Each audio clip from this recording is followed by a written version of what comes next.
right, we're here with Alejandro. Appreciate you joining us at Third Phase of Moon. He's got some UFO encounters, videos. He's an experiencer, and he's going to tell us a little bit about how he manages to capture the phenomenon on video and his beliefs whether we're alone in the universe. So let's get it started. Tell me, this first encounter, I noticed this ball of light come into frame, and then this thing took off at a high rate of speed. Can you tell me what made you even be out there in the first place to start filming this phenomenon? Well, I've been following this phenomenon since a long time ago, and I follow some protocols and I do a lot of research regarding that. So that time when I filmed that orb, I was in the back, in my backyard. So I did some protocols to do the calling, so it worked actually. I've seen a lot of activities from where I live or anywhere I go with the different groups. And that time I was filming, and then all of a sudden I saw this bright light. For a moment I thought the stars were the ones that were moving because it was really, really huge. But then I realized that no, that was moving was the huge orb. So I started filming, and then all of a sudden I was following it. Then it changed color and then just took off. Yeah, that's what caught my eye. I thought it could have been maybe a satellite or maybe a drone, but again, the characteristics, it just seems so, UFO, something strange in nature. And the way it just took off at that speed, I don't know, what do you think it was? Was it a biological life form? Is it part of a craft?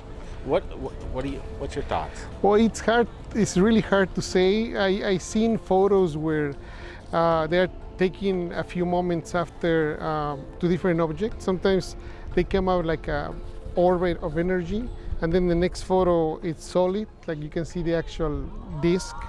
And in this case, it's hard to tell.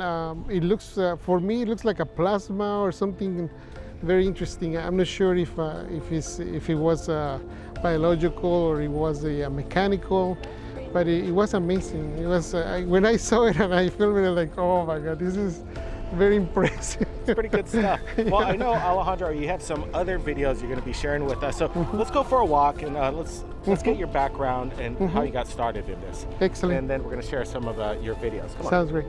So, Alejandro, when you have these experiences, do you feel like there's a calling and that's what kind of lures you to start grabbing the equipment and going outside to start filming? I think it is. Sometimes, walking, all of a sudden I feel the need to look up, and then there is, that happened actually on my birthday. I sent you the photo and some video. I just got home, and then all of a sudden I feel the need to look up, and there was an light orb that was moving kind of fast.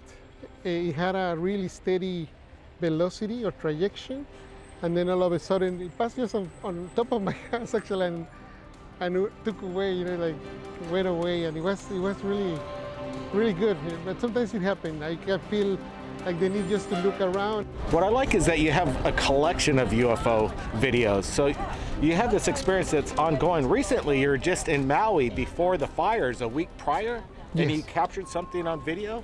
Let's take a quick look at that and go ahead and explain what was the experience behind this and what prompted you once again to get out there.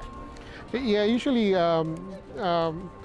I take my device, my binocular, there is a night vision binocular, to different places where I travel.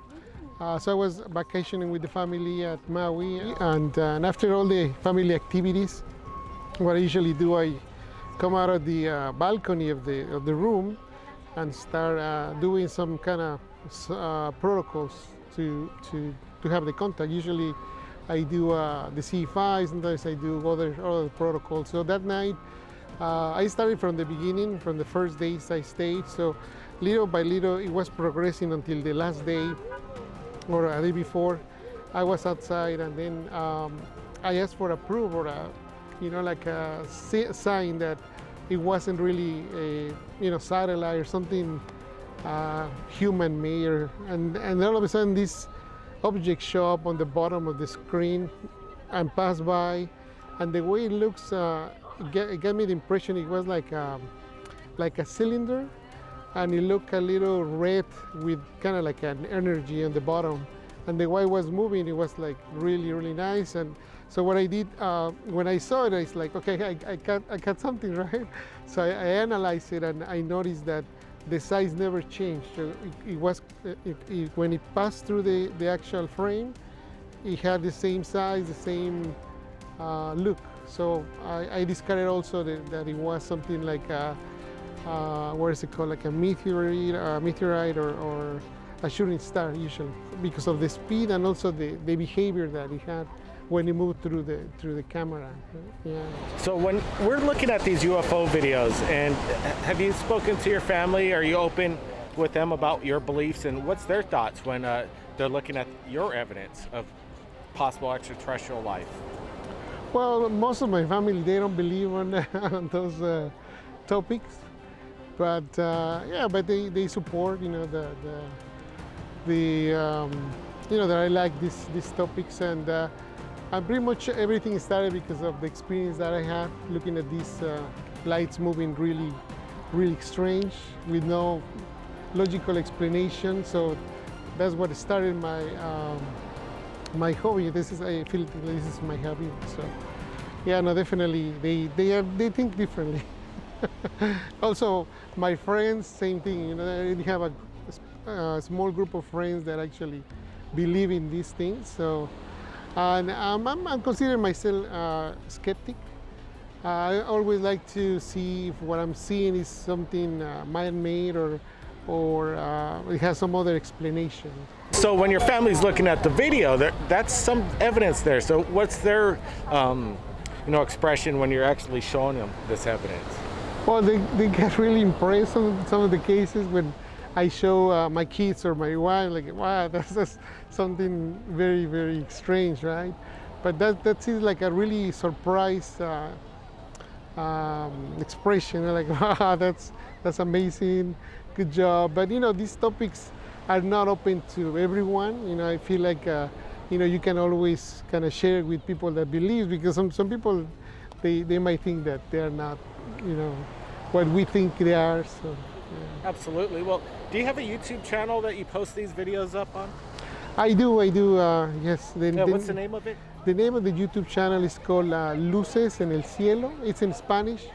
So all my videos that I take, I usually show them on that channel, and I do an analysis. I do some close-ups and forward and rewind it so the audience can see it better. Oh, that's great. Yeah. That's great. So you're actually doing extra work after doing the analysis of the videos and seeing with other team members. You're working with the team putting this out? No, it's just myself. You? Yeah, when I have a free time.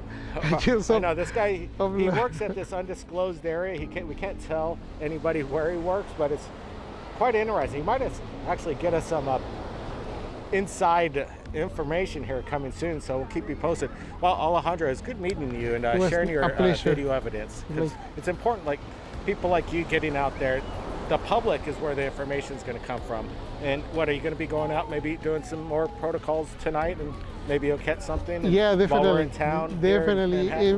If you have some time, maybe we can schedule some sighting or events. Some UFO hunts, yeah, definitely. Like and I'm guaranteed they're going to show up. You can guarantee I it. can guarantee it, yes. All right, Alejandro. Okay. I appreciate you, man. Thank you. Great. Thank you, Blakey. It was so a pleasure. again, if you've captured anything amazing, you know where to share it. It's Third Phase of Moon. My email is in the description. Everybody, keep your eyes on the skies. Blake Cousins.